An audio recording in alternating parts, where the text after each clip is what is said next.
ਇੱਕ ਚਿੜੀਆ ਘਰ ਦੇ ਵਿੱਚ ਇੱਕ ਊਠਣੀ ਤੇ ਉਹਦਾ ਬੱਚਾ ਆਪਸ ਦੇ ਵਿੱਚ ਗੁਫ਼ਤਗੂ ਕਰ ਰਹੇ ਸੀਗੇ। ਊਠਣੀ ਦੇ ਬੱਚੇ ਨੇ ਬੜੇ ਮਾਸੂਮ ਜਿਹੇ ਲਹਿਜ਼ੇ ਦੇ ਵਿੱਚ ਪੁੱਛਿਆ ਕਿ ਮਾਂ ਕੁਝ ਸਵਾਲ ਨੇ ਜ਼ਹਿਨ ਦੇ ਵਿੱਚ। ਉਸਨੇ ਕਿਹਾ ਕਿ ਫਰਮਾਓ ਪੁੱਤਰ ਜੀ ਦੱਸੋ। ਬੱਚੇ ਨੇ ਪੁੱਛਿਆ ਕਿ ਸਾਡੀ ਪਿੱਠ ਤੇ ਆ ਕੁੱਬੜ ਜਿਹਾ ਸਮਾਨ ਕੀ ਹੈ, ਕਾਤੋਂ ਹੈ? ਤਾਂ ਉਸਨੇ ਕਿਹਾ ਕਿ ਇਹ ਵੀ ਕੁਦਰਤ ਦੀ ਇੱਕ ਨਿਆਮਤ ਹੈ, ਕਿਉਂਕਿ ਅਸੀਂ ਮਾਰੂਥਲ 'ਚ ਰਹਿਣ ਵਾਲੇ ਹਾਂ। ਪਾਣੀ ਕਿਤੇ ਮਿਲਿਆ ਕਿਤੇ ਨਾ ਮਿਲਿਆ ਤਾਂ ਇਹ ਪਾਣੀ ਸਟੋਰ ਕਰਨ ਦੇ ਵਿੱਚ ਸਹਾਈ ਸਿੱਧ ਹੁੰਦਾ ਹੈ। ਉਹਦਾ ਦੂਸਰਾ ਸਵਾਲ ਸੀ ਕਿ ਭਾਈ ਆ ਸਾਡੇ ਚਪਟੇ ਜੇ ਪੈਰ ਆ, ਜਿਹੜੇ ਬੇਢੰਗੇ ਜੇ ਪੈਰ ਆ, ਇਹ ਕਾਹਦੇ ਲਈ?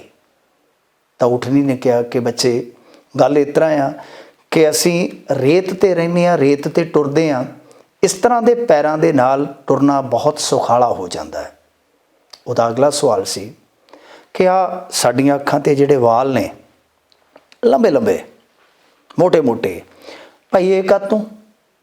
ਤਾਂ ਉਹਨੇ ਜਵਾਬ ਦਿੱਤਾ ਮਾਂ ਨੇ ਕਿ ਦੇਖ, ਹੁਣ ਜਦੋਂ ਦੱਸਿਆ ਨਾ ਤੈਨੂੰ ਕਿ ਮਾਰੂਥਲ 'ਚ ਰਹਿੰਦੇ ਆ, ਜ਼ਾਰਾ ਜੀ ਗੱਲ ਆ, ਹਨੇਰ ਵੀ ਆਏਗਾ, ਵਰੋਲੇ ਵੀ ਉੱਠਣਗੇ, ਤਾਂ ਰੇਤਾ ਵਗੈਰਾ ਅੱਖਾਂ 'ਚ ਨਾ ਜਾਵੇ। ਕੁਦਰਤ ਨੇ ਵੀ ਇੱਕ ਨਿਆਮਤ ਬਖਸ਼ੀ ਹੈ।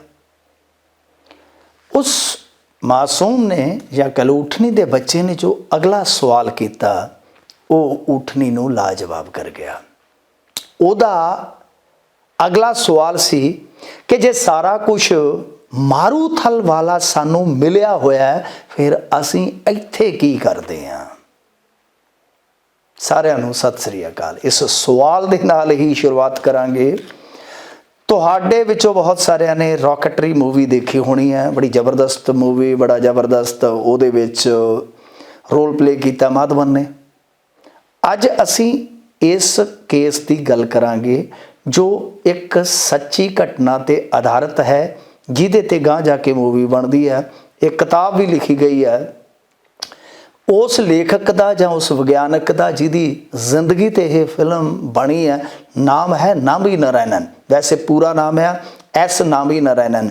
ਇਹ ਬੇਸਿਕਲੀ ਤਮਿਲਨਾਡੂ ਦੇ ਆ, ਦੱਖਣ ਤੋਂ ਆਉਂਦੇ ਆ। ਇਸਰੋ ਦੇ ਸਿਰਕੱਢ ਵਿਗਿਆਨੀਆਂ 'ਚੋਂ ਇੱਕ ਸਨ ਇਹ। ਹੁਣ ਇਸ ਮਾਮਲੇ 'ਚ ਦੋ ਡਿਵੈਲਪਮੈਂਟ ਹੋਈਆਂ ਨੇ ਜੋ ਆਧਾਰ ਬਣੀਆਂ ਕਿ ਅਸੀਂ ਇਹ ਰਿਪੋਰਟ ਜਿਹੜੀ ਹੈ ਉਹ ਤੁਹਾਡੀ ਦ੍ਰਿਸ਼ਟੀਗੋਚਰ ਕਰੀਏ। ਦੋ ਡਿਵੈਲਪਮੈਂਟ ਕਿਹੜੀਆਂ ਨੇ? ਇੱਕ ਤਾਂ ਕੇਰਲ ਹਾਈ ਕੋਰਟ ਦੇ ਵਿੱਚ ਜਾ ਕੇ CBI ਨੇ ਕਿਹਾ ਕਿ ਦੇਖੋ ਜਿਹੜਾ ਨਾਮੀ ਨਾਰਾਇਣਨ ਪ੍ਰਕਰਣ ਹੈ ਇਹ ਇੱਕ ਕੌਮਾਂਤਰੀ ਸਾਜ਼ਿਸ਼ ਦਾ ਹਿੱਸਾ ਸੀ। ਦੂਸਰੀ ਡਿਵੈਲਪਮੈਂਟ ਇਹ ਹੋਈ ਕਿ ਸਾਬਕਾ DGP ਮੈਥਿਊਜ਼, ਇਸ ਤੋਂ ਇਲਾਵਾ ਸਾਬਕਾ DGP ਸ਼੍ਰੀ ਕੁਮਾਰ, ਇਹ CBI ਦੇ ਸਾਹਮਣੇ ਆਪਣੀਆਂ ਸਟੇਟਮੈਂਟਾਂ ਦਰਜ ਕਰਵਾਉਂਦੇ ਆ। ਦੋ ਡਿਵੈਲਪਮੈਂਟਾਂ ਹੋਈਆਂ ਨੇ। ਹੁਣ ਆਪਾਂ ਇਸ ਮਾਮਲੇ ਨੂੰ ਥੋੜ੍ਹਾ ਜਿਹਾ ਪਿੱਛੋਂ ਸਮਝ ਲਈਏ ਤਾਂ ਕਿ ਸਾਨੂੰ ਖੁੱਲ੍ਹ ਕੇ ਪਤਾ ਲੱਗ ਜਾਵੇ ਕਿ ਅਸਲ ਦੇ ਵਿੱਚ ਕਹਾਣੀ ਚੱਲੀ ਕਿੱਥੋਂ ਤੇ ਕਹਾਣੀ ਹੈ ਕੀ। ਕਹਾਣੀ ਦੀ ਸ਼ੁਰੂਆਤ ਹੁੰਦੀ ਹੈ ਉਸ ਦੌਰ 'ਚੋਂ ਜਿਸ ਦੌਰ ਦੇ ਵਿੱਚ ਇੰਡੀਆ, ਇਸਰੋ ਇਹ ਯਤਨ ਕਰ ਰਹੇ ਸੀਗੇ ਕਿ ਸਪੇਸ ਪ੍ਰੋਗਰਾਮਾਂ ਨੂੰ ਵਧਾਵਾ ਦਈਏ। ਗੱਲ ਤੁਰਦਿਆਂ ਤੁਰਦਿਆਂ 90 ਦੇ ਦਹਾਕੇ ਤੱਕ ਪਹੁੰਚਦੀ ਹੈ। ਉਸ ਸਮੇਂ USSR ਟੁੱਟ ਚੁੱਕਾ ਹੁੰਦਾ ਹੈ, ਰਸ਼ੀਆ ਬਣ ਚੁੱਕਾ ਹੁੰਦਾ ਹੈ। ਦੁਨੀਆ ਇੱਕ ਵੱਖਰੀ ਕਿਸਮ ਦਾ ਜੀਓਪੋਲਿਟਿਕਸ ਦਾ ਸਾਰਾ ਮੰਜ਼ਰ-ਏ-ਆਮ ਦੇਖ ਕੇ ਇੱਕ ਨਵੇਂ ਦੌਰ 'ਚ ਦਾਖਲ ਹੋ ਚੁੱਕੀ ਹੁੰਦੀ ਹੈ। ਉੱਥੇ ਫਿਰ ਇੰਡੀਆ ਇੱਕ ਮੰਗ ਕਰਦਾ ਹੈ, ਕਿਉਂਕਿ ਉਦੋਂ ਤੱਕ SLV ਹੈ ਸੀ। SLV ਮਤਲਬ ਕਿ ਜੋ ਸੈਟਲਾਈਟ ਪ੍ਰੋਗਰਾਮ ਤੁਸੀਂ ਦੇਖਦੇ ਹੋ, ਰੌਕਟ ਜਿਨ੍ਹਾਂ ਨੂੰ ਆਪਾਂ ਕਹਿ ਦਿੰਦੇ ਹਾਂ, ਕਿ ਜਿਹੜੇ ਸੈਟਲਾਈਟ ਨੇ ਇਹਨਾਂ 'ਚ ਲੱਦ ਕੇ ਲਿਜਾਏ ਜਾਂਦੇ ਨੇ ਪੁਲਾੜ ਦੇ ਵਿੱਚ, ਸਪੇਸ ਦੇ ਵਿੱਚ। ਉਹ ਜਿਹੜੇ ਇੰਜਨ ਹੁੰਦੇ ਨੇ ਉਹਨਾਂ ਦੀ ਤਕਨੀਕ ਹੁੰਦੀ ਆ, ਉਹਨਾਂ ਦੇ ਫਿਊਲ ਕਿਸ ਤਰ੍ਹਾਂ ਦੇ ਹੁੰਦੇ ਆ, ਉਹ ਗਾਂ ਫਿਰ ਅੱਗੇ ਜਿੱਦਾਂ ਕਹਿ ਲਓ ਕਿ ਆਪਾਂ ਹੁਣ 2G 'ਚ ਤੁਰਦੇ ਤੁਰਦੇ 5G 'ਚ ਆ ਰਹੇ ਹਾਂ ਨਾ, ਇਸੇ ਤਰ੍ਹਾਂ ਇੰਡੀਆ ਜਾਂ ਇਸਰੋ ਤਰੱਕੀ ਕਰਦਾ ਕਰਦਾ ਕਦਮ ਪੁੱਟਦਾ ਇੱਥੋਂ ਤੱਕ ਆਇਆ। ਪਹਿਲਾਂ SLV ਇਹਨਾਂ ਨੇ ਬਣਾਇਆ ਸੀ, ਫਿਰ ਉਸ ਤੋਂ ਬਾਅਦ APJ ਅਬਦੁਲ ਕਲਾਮ ਦਾ ਵੀ ਕੰਟਰੀਬਿਊਸ਼ਨ ਸੀਗਾ ਉਹਦੇ ਵਿੱਚ, ਜਿਹੜਾ ਇਹਨਾਂ ਨੇ ASLV ਬਣਾਇਆ। ਫਿਰ ASLV ਤੋਂ ਬਾਅਦ PSLV। ਇੱਥੇ ਆ ਕੇ ਗਰਾਰੀ ਫਸਦੀ ਆ, ਤੁਸੀਂ ਇੱਥੇ ਆ ਕੇ ਰੁਕ ਜਾਣਾ। ਜਦੋਂ ਇਹ ਮਤਲਬ ਕਿ ਕਦਮ ਚੁੱਕਿਆ ਜਾ ਰਿਹਾ ਸੀਗਾ ਤਾਂ ਉਸ ਵੇਲੇ ਜ਼ਰੂਰਤ ਸੀ ਕ੍ਰਾਇਓਜੈਨਿਕ ਇੰਜਣ ਦੀ। ਇਹ ਬੜਾ ਜ਼ਰੂਰੀ ਸੀਗਾ। ਰਸ਼ੀਆ ਨੂੰ ਕਿਉਂਕਿ ਪੈਸਿਆਂ ਦੀ ਜ਼ਰੂਰਤ ਸੀਗੀ ਤਾਂ ਉਹਨਾਂ ਨੇ ਇਹ ਕ੍ਰਾਇਓਜੈਨਿਕ ਇੰਜਣ ਜਿਹੜਾ ਸੀਗਾ ਇਹ ਦੇਣ ਵਾਸਤੇ ਹਾਮੀ ਭਰ ਦਿੱਤੀ। ਨਾਲ ਇਹ ਕਿਹਾ ਕਿ ਅਸੀਂ ਤਕਨੀਕ ਦਾ ਵੀ ਤਬਾਦਲਾ ਕਰ ਦੇਵਾਂਗੇ। ਤਕਨੀਕ ਦਾ ਤਬਾਦਲਾ ਭਾਵ ਇਹ ਕਿ ਬਈ ਤੁਹਾਨੂੰ ਤਕਨੀਕ ਵੀ ਦਿੱਤੀ ਜਾਊਗੀ।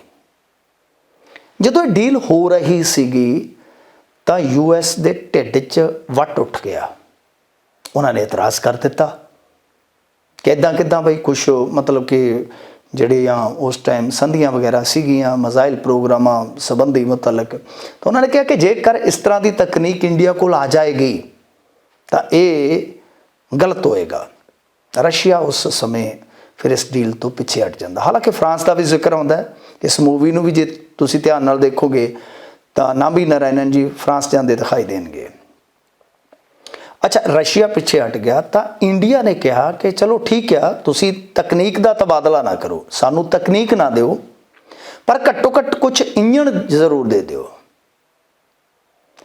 ਇਹ ਇੰਜਣ ਸਾਨੂੰ ਚਾਹੀਦੇ ਨੇ, ਬਹੁਤ ਜ਼ਿਆਦਾ ਇਹਨਾਂ ਦੀ ਲੋੜ ਆ। ਰਸ਼ੀਆ ਕੋਲ ਉਸ ਸਮੇਂ ਦੱਸਦੇ ਆ ਕਿ 250 ਤੋਂ 260 ਤੱਕ ਇਹ ਗਿਣਤੀ ਸੀ ਕ੍ਰਾਇਓਜੈਨਿਕ ਇੰਜਣ ਜਿਨ੍ਹਾਂ ਨੂੰ ਆਪਾਂ ਕਹਿੰਦੇ ਆ, ਕਿਉਂਕਿ ਬਹੁਤ ਜ਼ਰੂਰੀ ਹੁੰਦਾ ਹੈ। ਜਿਵੇਂ ਹੁਣ ਆਪਾਂ SLV ਦੀ ਗੱਲ ਕੀਤੀ ਆ, ਉਹਦੇ 'ਚ ਸਿਰਫ ਸੋਲਿਡ ਫਿਊਲ ਹੈ ਜਿਹੜਾ ਉਹੀ ਯੂਜ਼ ਹੁੰਦਾ ਹੈ। ਫਿਰ ਗਾਂ ਜੇ ਤੁਸੀਂ APSLV ਦੇਖਦੇ ਹੋ ਤਾਂ ਇਹਦੇ ਵਿੱਚ ਆ ਕੇ ਉਹ ਫਿਊਲ ਜਿਹੜਾ ਹੈ ਉਹ ਬਦਲ ਜਾਂਦਾ ਹੈ, ਉਹਦੀਆਂ ਅਲੱਗ ਸਟੇਜਾਂ ਹੁੰਦੀਆਂ ਨੇ। ਇਸੇ ਤਰ੍ਹਾਂ ASLV ਜਿਹੜਾ ਹੈ ਉਹ ਵੀ ਸੋਲਿਡ ਫਿਊਲ ਤੇ APSLV ਜਿਹੜਾ ਉਹ 4 ਸਟੇਜਾਂ ਵਾਲਾ ਹੁੰਦਾ ਹੈ। ਹਾਲਾਂਕਿ ਉੱਧਰ ਆਪਾਂ ਨਹੀਂ ਜਾਂਦੇ, ਉਹ ਸੋਲਿਡ ਲਿਕੁਇਡ ਇਸ ਤਰ੍ਹਾਂ। ਤਾਂ ਗਾਂ GSLV ਜਿੱਦਾਂ ਆ ਗਏ, ਹੁਣ ਤਾਂ ਕ੍ਰਾਇਓਜੈਨਿਕ ਟੈਕਨੀਕ ਨੇ ਜਿਹੜਾ ਉਹ ਕਾਮਯਾਬੀ ਹਾਸਲ ਕਰ ਲਈ। ਉਹਦੇ ਵਿੱਚ ਤਾਂ ਹੁਣ ਕੋਈ ਦਿੱਕਤ ਦੋ ਰਾਏ ਹੈ ਹੀ ਨਹੀਂ ਹੈ। ਖੈਰ, ਉਹ ਵਿਗਿਆਨਕ ਪੱਖ ਨਾ ਛੂਹਦੇ ਹੋਏ ਆਪਾਂ ਇਸ ਕੇਸ 'ਤੇ ਹੀ ਕੇਂਦਰਿਤ ਰਹੀਏ ਤਾਂ ਅਸਲ ਦੇ ਵਿੱਚ ਫਿਰ ਰਸ਼ੀਆ ਰਾਜੀ ਹੋ ਗਿਆ 4 ਇੰਜਨਾਂ ਵਾਸਤੇ। ਦੱਸਦੇ ਆ ਕਿ 2 ਹੀ ਆਏ ਉਸ ਟਾਈਮ। ਇੰਡੀਆ ਨੇ ਕਿਹਾ ਕਿ ਕੋਈ ਗੱਲ ਨਹੀਂ, ਦੇ ਦਿਓ, ਤੁਸੀਂ ਦੇਖਾਂਗੇ ਅਸੀਂ ਜੇ ਬਣਾ ਸਕਦੇ ਹੋਏ ਕੋਈ ਗੱਲ ਨਹੀਂ, ਕੋਸ਼ਿਸ਼ ਆਪ ਹੀ ਕਰ ਲਵਾਂਗੇ। ਫਿਰ ਮਰਦਿਆਂ ਨੂੰ ਅੱਕ ਚੱਬਣਾ ਹੀ ਪੈਂਦਾ ਹੁੰਦਾ, ਤੁਹਾਨੂੰ ਪਤਾ। ਵੈਸੇ ਵੀ ਅਸੀਂ ਕਹਿੰਦੇ ਹਾਂ ਕਿ ਲੋੜ ਕਾਢ ਦੀ ਮਾਂ ਹੈ। ਅੱਛਾ, ਇਸੇ ਦਰਮਿਆਨ ਜਦੋਂ ਇਹ ਸਾਰਾ ਕੁਝ ਵਾਪਰ ਰਿਹਾ ਸੀਗਾ, ਇੱਥੋਂ ਇੱਕ ਟਾਈਮ ਲਾਈਨ ਸ਼ੁਰੂ ਹੁੰਦੀ ਹੈ ਇਸ ਮਾਮਲੇ ਦੀ। ਗੱਲ 1994 ਦੀ ਹੈ। ਕੇਰਲ ਦੇ ਵਿੱਚ ਇੱਕ ਮਾਲਦੀਵ ਔਰਤ ਜਿਹੜੀ ਹੈ, ਮਾਲਦੀਵ ਤੋਂ ਆਈ ਸੀਗੀ, ਉਹਨੂੰ ਗ੍ਰਿਫਤਾਰ ਕੀਤਾ ਜਾਂਦਾ। ਉਹਦਾ ਨਾਮ ਸੀ ਮਰੀਅਮ ਰਸ਼ੀਦਾ। ਉਹਨੂੰ ਇੰਡੀਆ 'ਚ ਓਵਰਸਟੇ ਕਰਨ ਵਾਸਤੇ ਵੈਸੇ ਤਾਂ ਗ੍ਰਿਫਤਾਰ ਕੀਤਾ ਜਾਂਦਾ ਹੈ। ਉਹਦੇ ਨਾਲ ਇੱਕ ਹੋਰ ਔਰਤ ਸੀ, ਪਰ ਮੁੜ ਕੇ ਇਸ ਕੇਸ ਨੂੰ ਇੱਕ ਹੋਰ ਦਿਸ਼ਾ ਦਿੱਤੀ ਜਾਂਦੀ ਹੈ ਜਿਹੜੀ ਪੂਰੇ ਦੇਸ਼ ਦੇ ਵਿੱਚ ਤਰਥੱਲੀ ਮਚਾ ਦਿੱਤੀ ਹੈ। ਉਹ ਤਰਥੱਲੀ ਤਾਂ ਮਚਾ ਦਿੰਦੀ ਹੈ ਕਿਉਂਕਿ ਉਹਦੇ 'ਚ ਜ਼ਿਕਰ ਆਉਂਦਾ ਹੈ ਇਸਰੋ ਦੇ ਵਿਗਿਆਨੀਆਂ ਦਾ ਸਮੇਤ ਨਾਭੀ ਨਾਰਾਇਣਨ, ਜਿਹੜੇ ਕਿ ਉਸ ਵੇਲੇ ਆਪਣੇ ਕੈਰੀਅਰ ਦੇ ਪੀਕ 'ਤੇ ਪਹੁੰਚ ਚੁੱਕੇ ਸੀਗੇ। ਮੇਰਾ ਇਹ ਮੰਨਣਾ ਹੈ ਕਿ ਜੇਕਰ ਇਹ ਸਾਰਾ ਕੁਝ ਨਾ ਵਰਤਦਾ, ਇਹ ਸਾਰਾ ਕੁਝ ਨਾ ਵਾਪਰਦਾ, ਉਹ ਇੱਕ ਦਿਨ ਇਸਰੋ ਦੇ ਹੈੱਡ ਬਹੁਤ ਆਰਾਮ ਨਾਲ ਬਣ ਜਾਂਦੇ, ਕਿਉਂਕਿ ਉਹਨਾਂ ਨੇ ਬਹੁਤ ਵੱਡੇ ਪ੍ਰੋਗਰਾਮਾਂ ਦੇ ਵਿੱਚ ਸਫਲਤਾਪੂਰਵਕ ਆਪਣਾ ਰੋਲ ਜਿਹੜਾ ਉਹ ਨਿਭਾਇਆ ਸੀਗਾ। ਨਾਭੀ ਨਾਰਾਇਣਨ ਗ੍ਰਿਫਤਾਰ ਕਰ ਲਏ ਜਾਂਦੇ ਆ। ਇਹ ਕੁਛ ਕੇਸ ਦੀ ਟਾਈਮਲਾਈਨ ਇੱਥੋਂ ਸ਼ੁਰੂ ਹੁੰਦੀ ਹੈ। ਉਸ ਤੋਂ ਬਾਅਦ 20 ਦਿਨਾਂ ਬਾਅਦ CBI ਜਿਹੜੀ ਹੈ ਉਹ ਇਨਵੈਸਟੀਗੇਸ਼ਨ ਕਰਦੀ ਹੈ, ਆਪਦੇ ਹੱਥ 'ਚ ਲੈਂਦੀ ਹੈ। ਫਿਰ CBI ਕਲੀਨ ਚਿੱਟ ਦੇ ਦਿੰਦੀ ਹੈ। CBI ਜਦੋਂ ਕਲੀਨ ਚਿੱਟ ਦੇ ਦਿੰਦੀ ਹੈ ਤਾਂ ਉਸ ਤੋਂ ਬਾਅਦ ਕੀ ਹੁੰਦਾ ਹੈ ਕਿ ਖੱਬਿਆਂ ਦੀ ਸਰਕਾਰ, ਹੁਣ ਦੇਖੋ ਕਿਵੇਂ ਸਾਰਾ ਕੁਝ ਚੱਲਦਾ ਹੈ। ਖੱਬਿਆਂ ਦੀ ਸਰਕਾਰ ਸੀ ਕੇਰਲ ਦੇ ਵਿੱਚ, ਉਹ ਫੇਰ ਜਾਂਚ ਪੜਤਾਲ ਖੋਲ੍ਹ ਦਿੰਦੀ ਹੈ। ਹਾਲਾਂਕਿ ਆਪਾਂ ਦੇਖੀਏ ਤਾਂ ਖੱਬੇ ਜਿਹੜੇ ਹੈ ਉਹ ਅਮਰੀਕਾ ਦੇ ਉਲਟ ਖੜੇ ਦਿਖਾਈ ਦੇਣਗੇ ਤੁਹਾਨੂੰ ਹਮੇਸ਼ਾ, ਪਰ ਇਸ ਮਾਮਲੇ ਦੇ ਵਿੱਚ ਅਮਰੀਕਾ ਜੋ ਕੁਝ ਕਰ ਰਿਹਾ ਸੀਗਾ, ਜਿਸ ਤਰ੍ਹਾਂ ਉਹਦੇ ਤੇ ਉਸ ਸਮੇਂ ਵੀ ਉਂਗਲ ਉੱਠ ਰਹੀ ਸੀਗੀ, ਸਾਰੀਆਂ ਚੀਜ਼ਾਂ ਨੂੰ ਦਰਕਨਾਰ ਕਰਕੇ ਫਿਰ ਇਨਵੈਸਟੀਗੇਸ਼ਨ ਖੋਲ੍ਹ ਦਿੱਤੀ ਗਈ। ਫਿਰ ਨਾਭੀ ਨਾਰਾਇਣਨ ਜਿਹੜੇ ਕਿ ਕਲੀਨ ਚਿੱਟ ਮਿਲਣ ਤੋਂ ਬਾਅਦ ਵੀ ਕਸਟਡੀ 'ਚ ਰਹੇ ਨੇ, ਲੰਬਾ ਸਮਾਂ ਕਸਟਡੀ 'ਚ ਰਹੇ ਨੇ, ਉਹ ਫਿਰ ਫਾਈਟ ਸ਼ੁਰੂ ਕਰਦੇ ਆ। ਤਾਂ ਫਿਰ ਅੱਗੇ ਟਾਈਮਲਾਈਨ ਸ਼ੁਰੂ ਹੁੰਦੀ ਹੈ। ਇਹਨਾਂ ਦੇ ਨਾਲ ਦੋ ਹੋਰ ਵਿਗਿਆਨਕ ਸੀਗੇ, ਡੀ ਸ਼ਸ਼ੀ ਕੁਮਾਰਨ ਤੇ ਡਿਪਟੀ ਡਾਇਰੈਕਟਰ ਚੰਦਰ ਸ਼ੇਖਰ। ਇਹ ਤਿੰਨ ਜਣਿਆਂ ਨੂੰ ਮਤਲਬ ਕਿ ਉਸ ਸਮੇਂ ਉਸ ਦੌਰ ਦੇ ਵਿੱਚ ਖਲਨਾਇਕ ਬਣਾ ਦਿੱਤਾ ਗਿਆ। ਦੋਸ਼ ਇਹ ਲੱਗਾ ਸੀਗਾ ਕਿ ਬਈ ਇਹਨਾਂ ਨੇ ਕ੍ਰਾਇਓਜੈਨਿਕ ਇੰਜਣ ਦੀ ਜਿਹੜੀ ਡਰਾਇੰਗ ਹੈ ਉਹ ਪਾਕਿਸਤਾਨ ਭੇਜੀ ਹੈ। ਮਤਲਬ ਜਿਹੜੀ ਆਪਾਂ ਗ੍ਰਿਫਤਾਰੀ ਦੀ ਪਿੱਛੇ ਗੱਲ ਕਰਕੇ ਆਏ ਹਾਂ ਕਿ ਇੱਕ ਔਰਤ ਨੂੰ ਗ੍ਰਿਫਤਾਰ ਕੀਤਾ ਜਾਂਦਾ ਹੈ, ਉਸ ਤੋਂ ਬਾਅਦ ਮਾਮਲਾ ਪਹਿਲਾਂ ਓਵਰਸਟੇ ਦਾ ਦੱਸਿਆ ਜਾਂਦਾ ਇੰਡੀਆ 'ਚ, ਫਿਰ ਉਸ ਤੋਂ ਬਾਅਦ ਨਾਭੀ ਨਰਾਇਣਨ ਨੂੰ ਜੋੜ ਦਿੱਤਾ ਜਾਂਦਾ। ਆਧਾਰ ਕੀ ਬਣਾਇਆ ਜਾਂਦਾ ਹੈ ਕਿ ਇਹਨਾਂ ਨੇ ਉਹ ਤਕਨੀਕ ਦੀ ਡਰਾਇੰਗ ਜਾਂ ਕਹਿ ਲਓ ਕਿ ਸਾਰੇ ਖੁਫੀਆ ਭੇਤ ਜਿਹੜੇ ਸੀਗੇ ਉਹ ਪਾਕਿਸਤਾਨ ਨੂੰ ਭੇਜੇ ਆ। ਮਾਮਲਾ ਜਾਸੂਸੀ ਦਾ ਬਣ ਗਿਆ, ਜਾਸੂਸੀ ਕਾਂਡ ਵਾਪਰ ਗਿਆ। ਇਸ ਤੋਂ ਬਾਅਦ ਫਿਰ ਨਾਭੀ ਨਰਾਇਣਨ ਜੋ ਕਹਿ ਰਹੇ ਸੀਗੇ, ਕਿਸੇ ਨੇ ਸੁਣਨੀ ਤਾਂ ਕੀ ਸੀਗੀ ਉਸ ਵੇਲੇ, ਤਾਂ ਇਹਨਾਂ ਨੇ ਜਦੋਂ ਜਾਂਚ ਬਿਠਾ ਦਿੱਤੀ, ਉਹਨਾਂ ਨੇ ਫਿਰ ਅੱਗੇ ਜਾ ਕੇ ਚੈਲੰਜ ਕੀਤਾ ਸੁਪਰੀਮ ਕੋਰਟ ਦੇ ਵਿੱਚ। 1998 'ਚ ਸੁਪਰੀਮ ਕੋਰਟ ਨੇ ਜਿਹੜੇ ਦੁਬਾਰਾ ਪੜਤਾਲ ਦੇ ਹੁਕਮ ਦਿੱਤੇ ਸੀ ਉਹਨਾਂ ਨੂੰ ਖਾਰਜ ਕਰ ਦਿੱਤਾ ਕਿ ਨਹੀਂ, ਤੁਸੀਂ ਦੁਬਾਰਾ ਜਾਂਚ ਪੜਤਾਲ ਨਹੀਂ ਕਰਵਾ ਸਕਦੇ।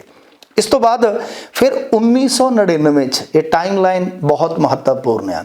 ਨਾਭੀ ਨਰਾਇਣਨ ਆਪਣੇ ਨਾਲ ਹੋਏ ਇਸ ਧੱਕੇ ਦੀ ਖਿਲਾਫਤ ਦੇ ਵਜੋਂ ਇੱਕ ਲੜਾਈ ਵਿੱਢਦੇ ਆ ਕਿ ਮੈਂ ਇਨਸਾਫ ਹਾਸਲ ਕਰਕੇ ਰਹਿਣਾ। ਤਾਂ 1999 'ਚ ਇਹ ਮੁਆਵਜ਼ੇ ਵਾਸਤੇ ਸੁਪਰੀਮ ਕੋਰਟ 'ਚ ਇੱਕ ਕੇਸ ਫਾਈਲ ਕਰਦੇ ਆ।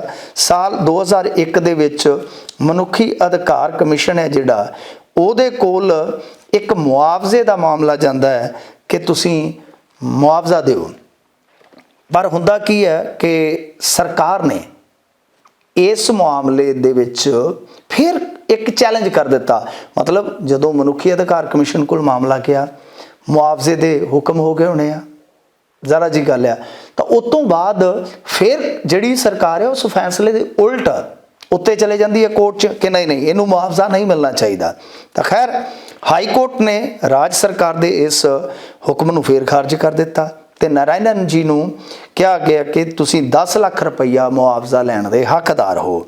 ਖੈਰ ਨਰਾਇਣਨ ਨੇ ਇਸ ਮਾਮਲੇ ਨੂੰ ਵੀ ਗਾਂ ਫਿਰ ਸੁਪਰੀਮ ਕੋਰਟ 'ਚ ਚੈਲੰਜ ਕਰ ਦਿੱਤਾ ਕਿ ਇਹ ਮੁਆਵਜ਼ਾ ਵੀ ਥੋੜਾ ਹੈ ਤੇ ਜੋ ਮੇਰੇ ਨਾਲ ਹੋਇਆ ਉਹਦਾ ਕੋਈ ਇਹ ਨਵੇੜਾ ਵੀ ਨਹੀਂ ਹੈਗਾ ਕਿ ਤੁਸੀਂ ਮੁਆਵਜ਼ਾ ਦੇ ਕੇ ਕਿਸੇ ਵੀ ਬੰਦੇ ਨੂੰ ਕਹਿ ਦਿਓ ਕਿ ਜਾ ਭਾਈ ਬਸ ਤੇਰਾ ਨਿਬੜਿਆ। ਇਸ ਤੋਂ ਬਾਅਦ ਤੁਹਾਨੂੰ ਯਾਦ ਹੋਏਗਾ, ਇਹ ਤੇ ਸ਼ਾਇਦ 2018 ਦੀ ਗੱਲ ਹੈ, ਜਦੋਂ ਸੁਪਰੀਮ ਕੋਰਟ ਨੇ ਫਿਰ ਨਵੇਂ ਸਿਰੇ ਤੋਂ ਪਹਿਲ ਕੀਤੀ ਇਸ ਮਾਮਲੇ ਦੇ ਵਿੱਚ। ਇੱਕ ਤਾਂ ਜਿਹੜਾ ਮੁਆਵਜ਼ਾ ਸੀ ਉਹਨੂੰ ਵਧਾ ਕੇ 50 ਲੱਖ ਕੀਤਾ। ਫਿਰ ਇਸ ਤੋਂ ਬਾਅਦ CBI ਨੂੰ ਇਨਕੁਆਇਰੀ ਦੇ ਦਿੱਤੀ। ਇਹ ਬੜੀ ਦਿਲਚਸਪ ਗੱਲ ਹੈ ਕਿ CBI ਨੂੰ ਇਨਕੁਆਇਰੀ ਦਿੱਤੀ, ਉਸ CBI ਨੂੰ ਜਿਸ CBI ਨੇ ਪਹਿਲਾਂ ਨਾਭੀ ਨਰਾਇਣਨ ਜੀ ਨੂੰ ਕਲੀਨ ਚਿੱਟ ਦਿੱਤੀ ਹੋਈ ਸੀਗੀ। ਹੁਣ ਇਹ ਮਾਮਲਾ ਤੁਸੀਂ ਦੇਖ ਲਓ ਕਿ 2018 ਤੋਂ ਸ਼ੁਰੂ ਹੁੰਦਾ ਹੈ। ਸੁਪਰੀਮ ਕੋਰਟ ਦੀ ਨਿਗਾਹ ਦੇ ਵਿੱਚ ਇਹ ਮਾਮਲਾ ਰਹਿੰਦਾ ਹੈ। ਉਹ ਕਹਿੰਦੇ ਨੇ ਕਿ ਜਲਦੀ ਜਲਦੀ ਤੁਸੀਂ ਜਾਂਚ ਪੜਤਾਲ ਕਰਕੇ ਸਟੇਟਸ ਰਿਪੋਰਟ ਦਾਖਲ ਕਰੋ, ਪਰ ਬਾਵਜੂਦ ਇਸ ਦੇ ਇੱਕ ਵਿਗਿਆਨਕ ਦੇ ਨਾਲ ਧੱਕਾ ਹੋਇਆ, ਉਹਨੂੰ ਜ਼ਲੀਲ ਕੀਤਾ ਗਿਆ, ਟੌਰਚਰ ਕੀਤਾ ਗਿਆ। ਇਹ ਸਾਫ਼ ਹੈ, ਇਹ ਬਿਲਕੁਲ ਸਪਸ਼ਟ ਹੈ, ਇਹ ਬਿਲਕੁਲ ਰਿਕਾਰਡ ਤੇ ਆ ਚੁੱਕਾ ਹੈ। ਬਾਵਜੂਦ ਇਸ ਦੇ ਸੁਪਰੀਮ ਕੋਰਟ ਨੇ ਹੁਕਮ ਕਰ ਦਿੱਤੇ ਆ। 5 ਸਾਲ ਹੋ ਗਏ ਫਿਰ ਕੇਸ ਲਮਕਦਾ ਪਿਆ। ਹਾਲੇ ਕਿੰਨੇ ਸਾਲ ਲਮਕੇਗਾ ਕੋਈ ਕੁਝ ਨਹੀਂ ਕਹਿ ਸਕਦਾ, ਕੋਈ ਯਕੀਨ ਨਹੀਂ ਹੈ। ਸੋ ਲਿਹਾਜ਼ਾ ਹੁਣ ਡਿਵੈਲਪਮੈਂਟ ਹੋਈ ਤਾਂ ਮੇਰਾ ਇਰਾਦਾ ਸੀਗਾ ਕਿ ਇਹ ਗੱਲ ਪੰਜਾਬੀਆਂ ਨੂੰ ਜ਼ਰੂਰ ਦੱਸਣੀ ਚਾਹੀਦੀ ਹੈ ਕਿ 2018 ਤੋਂ 5 ਸਾਲਾਂ ਦੇ ਦੌਰਾਨ ਹੁਣ ਜਾ ਕੇ ਇਸ ਕੇਸ ਦੇ ਵਿੱਚ ਮਾੜੀ ਮੋਟੀ ਕੋਈ ਗਤੀਵਿਧੀ ਸਾਨੂੰ ਵੇਖਣ ਨੂੰ ਮਿਲ ਰਹੀ ਹੈ, ਸਰਗਰਮੀ ਵੇਖਣ ਨੂੰ ਮਿਲ ਰਹੀ ਹੈ। ਖੈਰ ਗੱਲ ਇਹ ਆ ਕਿ ਇੱਕ ਵਿਗਿਆਨਕ ਦੇ ਨਾਲ ਜਿਹੜਾ ਇਹ ਧੱਕਾ ਹੋਇਆ, ਉਸ ਧੱਕੇ ਦਾ ਨਿਆਂ ਮਿਲਣ ਲਈ ਵੀ ਤੁਸੀਂ ਦੇਖੋ ਕਿ ਕਿੰਨਾ ਇੰਤਜ਼ਾਰ ਕਰਨਾ ਪੈ ਰਿਹਾ ਹੈ। ਤੇ ਦੂਜੀ ਗੱਲ ਇਸ ਮਾਮਲੇ ਦੇ ਵਿੱਚ ਬੜੀ ਇੰਟਰਸਟਿੰਗ ਜਿਹੜੀ ਗੱਲ ਹੈ ਕਿ ਇਹ ਮਾਮਲਾ ਜਿਹੜਾ ਉਹ ਅਮਰੀਕਾ ਦੇ ਨਾਲ ਹੀ ਜੁੜਦਾ ਹੈ। ਕਿਉਂਕਿ ਅਮਰੀਕਾ ਨੇ ਸ਼ੁਰੂਆਤੀ ਦੌਰ ਦੇ ਵਿੱਚ ਇਸਰੋ ਦੇ ਇਸ ਪ੍ਰੋਗਰਾਮ ਤੇ ਇਸ ਡੀਲ ਤੇ ਇਤਰਾਜ਼ ਕੀਤਾ, ਡੀਲ ਰੱਦ ਕਰਵਾਈ। ਉਸ ਤੋਂ ਬਾਅਦ ਇਹ ਸਾਰਾ ਜਿਹੜਾ ਕੇਸ ਬਣਿਆ, ਇਹਦੇ ਸੰਬੰਧ ਦੇ ਵਿੱਚ ਨਾਭੀ ਨਾਰਾਇਣਨ ਜੀ ਦਾ ਦਾਵਾ ਹੈ ਕਿ ਅਸਲ 'ਚ CIA ਦੀ ਹੀ ਇਹ ਖੇਡ ਸੀ, ਜਿਨ੍ਹਾਂ ਨੇ ਇੱਥੇ ਦੇ ਕੁਝ ਪੁਲਿਸ ਅਧਿਕਾਰੀਆਂ ਨੂੰ ਖਰੀਦਿਆ, ਪਟਾਇਆ ਜਾਂ ਕੁਝ ਵੀ ਕੀਤਾ ਕਿ ਇਹਨਾਂ ਨੂੰ ਹਿੱਸਾ ਬਣਾ ਕੇ ਉਸ ਕੌਨਸਪੀਰੇਸੀ ਦਾ, ਉਸ ਸਾਜ਼ਿਸ਼ ਦਾ ਇਹ ਸਾਰਾ ਕੰਮ ਜਿਹੜਾ ਸੀਗਾ ਉਹ ਇਸ ਵਾਸਤੇ ਅੰਜਾਮ ਦਿੱਤਾ ਗਿਆ ਕਿ ਇਸਰੋ ਦੇ ਪ੍ਰੋਗਰਾਮ ਰੋਕੇ ਜਾਣ। ਵੈਸੇ ਤੇ ਜੇ ਤੁਸੀਂ ਇਤਿਹਾਸ ਨੂੰ ਪਲਟੋਗੇ ਕਿ ਬੜੇ ਵੱਡੇ ਜਿਹੜੇ ਸਾਡੇ ਵਿਗਿਆਨਕ ਹੋਏ ਆ, ਜਹਾਂਗੀਰ ਭਾਭਾ, ਤਾਂ ਉਹਨਾਂ ਦੀ ਮੌਤ ਤੇ ਵੀ ਇੱਕ ਬਹੁਤ ਵੱਡਾ ਵਿਵਾਦ ਆ।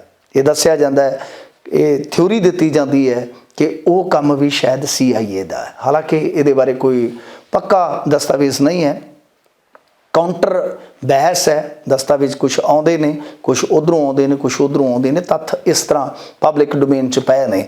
ਤਾਂ ਪਰ ਇਹਦੇ ਵਿੱਚ ਕੋਈ ਜ਼ਿਆਦਾ ਸਮਾਂ ਨਹੀਂ ਬੀਤਿਆ। ਇਹਦੇ ਵਿੱਚ ਉਹ ਬੰਦਾ ਜਿਹੜਾ ਕਿ ਸਾਰਾ ਕੁਝ ਕਰ ਰਿਹਾ ਸੀ, ਇਸ ਦੇਸ਼ ਦੀ ਸੇਵਾ ਸ਼ਿੱਦਤ ਦੇ ਨਾਲ ਕਰ ਰਿਹਾ ਸੀ, ਉਹਨੇ ਹੰਡਾਇਆ ਹੈ। ਉਹ ਕਹਿੰਦਾ ਹੈ ਕਿ CIA ਨੇ ਹੀ ਇਹ ਸਾਰੀ ਗੋਂਦ ਗੁੰਦੀ ਸੀਗੀ। ਪਰ ਤੁਸੀਂ ਇਹ ਦੇਖੋ ਕਿ ਕੋਰਟਾਂ, ਸਰਕਾਰਾਂ, ਇਹ ਕਿਹਦਾ ਫੈਸਲਾ, ਕਿਹਦਾ ਹੱਕ, ਕਿਹਦਾ ਨਿਆਂ ਤੇ ਕਿਹਦਾ ਪੱਖ, ਇਹ ਸਾਰੀਆਂ ਚੀਜ਼ਾਂ ਕਿਵੇਂ ਵਿਚਾਰ ਰਹੀਆਂ ਸਨ। ਮੈਂ ਸ਼ੁਰੂਆਤ ਤੋਂ 90 ਦੇ ਦਹਾਕੇ ਤੋਂ ਲੈ ਕੇ ਸਵਾਲ ਕਰਾਂਗਾ ਕਿ ਕੋਰਟ ਕਚਹਿਰੀ, ਠੀਕ ਹੈ CBI ਨੇ ਕਲੀਨ ਚਿੱਟ ਦਿੱਤੀ, ਸਰਕਾਰ ਕਿੱਧਰ ਨੂੰ ਹੋ ਤੁਰੀ। ਫਿਰ 1998 ਚ ਮਾਮਲਾ ਪਹੁੰਚਦਾ ਸੁਪਰੀਮ ਕੋਰਟ, ਤੁਸੀਂ ਹਿਸਾਬ ਲਾ ਲਓ ਕਿ 20 ਸਾਲ ਉੱਥੇ ਖਲੋਤਾ ਰਹਿੰਦਾ ਹੈ। ਜਦ ਕਿ ਇਹ ਮਾਮਲਾ, ਜਿਵੇਂ ਹੁਣ ਤੁਸੀਂ BBC ਡਾਕੂਮੈਂਟਰੀ ਨੂੰ ਦੇਖਦੇ ਹੋ ਜਾਂ ਤੁਸੀਂ ਅਡਾਨੀ ਸਾਹਿਬ ਦੇ ਆ ਝਟਕੇ ਨੂੰ ਦੇਖਦੇ ਹੋ, ਇਹਦੇ 'ਚ ਦੇਸ਼ ਨੂੰ ਝਟਪਟ ਜੋੜ ਦਿੱਤਾ ਗਿਆ, ਰਾਸ਼ਟਰਵਾਦ ਨੂੰ ਝਟਪਟ ਲਿਆਂਦਾ ਗਿਆ।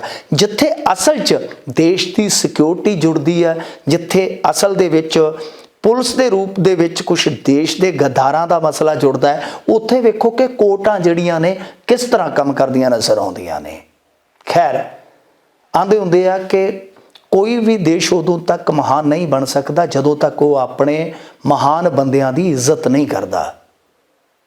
ਮੈਂ ਜਿਹੜੀ ਗੱਲ ਸ਼ੁਰੂਆਤ ਦੇ ਵਿੱਚੋਂ ਆਖੀ ਸੀਗੀ ਕਿ ਬਈ ਫਿਰ ਅਸੀਂ ਇੱਥੇ ਕਿਉਂ, ਵੱਡਾ ਮਸਲਾ ਇਹ ਬਣ ਜਾਂਦਾ ਹੈ। ਸਵਾਲ ਇਹੀ ਹੈ ਕਿ ਕੀ ਨਾਭੀ ਨਾਰਾਇਣਨ ਜਦੋਂ ਇਹ ਸਾਰਾ ਕੁਝ ਬਰਦਾਸ਼ਤ ਕਰ ਰਹੇ ਹੋਣਗੇ, ਫੇਸ ਕਰ ਰਹੇ ਹੋਣਗੇ, ਕਿ ਉਹ ਇਹ ਸਵਾਲ ਆਪਣੇ ਆਪ ਨੂੰ ਨਹੀਂ ਕਰਦੇ ਹੋਣਗੇ ਕਿ ਮੈਂ ਇੱਥੇ ਕਿਉਂ, ਮੈਂ ਜੇਲ੍ਹ 'ਚ ਕਿਉਂ, ਮੈਂ ਧੱਕੇ ਖਾ ਰਿਹਾ ਕਿਉਂ, ਮੈਂ ਸਮਾਜ ਨੂੰ ਸਾਬਤ ਕਰ ਰਿਹਾ ਕਿਉਂ ਮੈਨੂੰ ਦੱਸਣਾ ਪੈ ਰਿਹਾ ਕਿ ਮੈਂ ਗਦਾਰ ਨਹੀਂ ਹੈ।